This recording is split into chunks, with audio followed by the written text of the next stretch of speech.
বন্ধুরা, তোমরা সবাই কেমন আছো? আশা করছি সবাই ভালো আছো। আমিও খুব ভালো আছি। মাম্মা অনেক সকালে ঘুম থেকে উঠেছিল, তো ওই জন্য আবার একটু বেলা হলে ঘুমিয়ে পড়েছিল বলে মশারিটা টানিয়ে দিয়েছিলাম। টানিয়ে দিয়ে ওই অর্গানোটা মাখিয়ে দিচ্ছিলাম। ওর ঠান্ডা লেগেছে এই কটা দিন, ভালোই হচ্ছে না। তারপরে ও এখানে খেলছিল ঘুম থেকে উঠে, আর আমি ওখানে সবজি কেটে রেখেছিলাম রান্না করব বলে, আর ও এখানে খেলছিল। তারপরে এই যে আমি মাথা আঁচড়াচ্ছিলাম, কেমন চুল উঠছে দেখো, সেটাই দেখাচ্ছিলাম। মাম্মা এখন হাসছে, তাই জন্যে নাকি চুল উঠছে সবাই বলছে। তোমরাই বলবে কমেন্টে তাই জন্যে কি চুল উঠছে। তারপরেও খেলতে খেলতে আবার ঘুমিয়ে পড়েছিল, আর আমি এই যে মাথা আঁচড়ে দেখাচ্ছিলাম কতটা চুল উঠেছে। তারপর ওকে চান করিয়ে দিয়েছিলাম, চান করিয়ে দিয়ে ও ওখানে খেলছিল। জামা প্যান্ট পরিয়ে দিয়েছিলাম, তাই জন্যে খেলছিল ওখানে বসে বসে। কি একটা দেখেছে সেটাই ধরতে যাচ্ছে।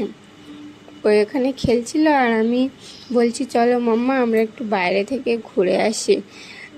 বাইরে থেকে ঘুরে এসে তারপর ঘুমোবো, এসো বাইরে যাবো। তো দেখো বাইরে যাওয়ার কথা বলেছি না, তাই জন্য দেখো কেমন করে বাইরে বেরিয়ে আসছে মশারি উল্টে। ওরকম ওর বাইরে যাওয়ার কথা বললে ও বাইরে বেরিয়ে আসে। তারপর ও বাইরে থেকে এসে ঘুম পাড়িয়ে দিয়েছিলাম, ও ঘুমোচ্ছিল।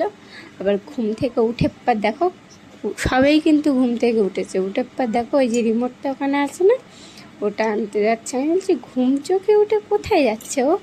দেখলাম ও রিমোট আনতে যাচ্ছে। ঘুম থেকে উঠে পর দেখো রিমোট গালে দিচ্ছে, রিমোট নিয়ে খেলছে। তারপর ওকে ওষুধটা খাওয়াবো বলে জল ঢালছিলাম। দেখো কেমন করে বসে আছে আমার কোলে, সবে ঘুম থেকে উঠেছে না। ওষুধ খাওয়াবো তো দেখো ওর মুখের ভাবটা দেখবে শুধু তোমরা, কেমন করবে মুখটা। আগে কদিন খেতে যেত না ওষুধ, আবার এখন দেখছি কদিন খাচ্ছে ওষুধ। আমি বলছি নাও তাড়াতাড়ি খেয়ে নাও, আমরা বাইরে যাব ঘুরতে। তো দেখো কী করছে। তারপর ওই যে ফ্ল্যাক্সটা ধুয়ে ওই ইয়েটা ধুয়ে ওকে আবার একটু জল দিচ্ছিলাম খাইয়ে, গরম ছিল ওটা জলটা, আমি একটু গালে দিয়ে দেখছিলাম। তারপর বলছিলাম আমি বলছি চলো বাইরে থেকে ঘুরে আসি, বাইরে তা বর্ষা হয়েছে, কি করে যাব।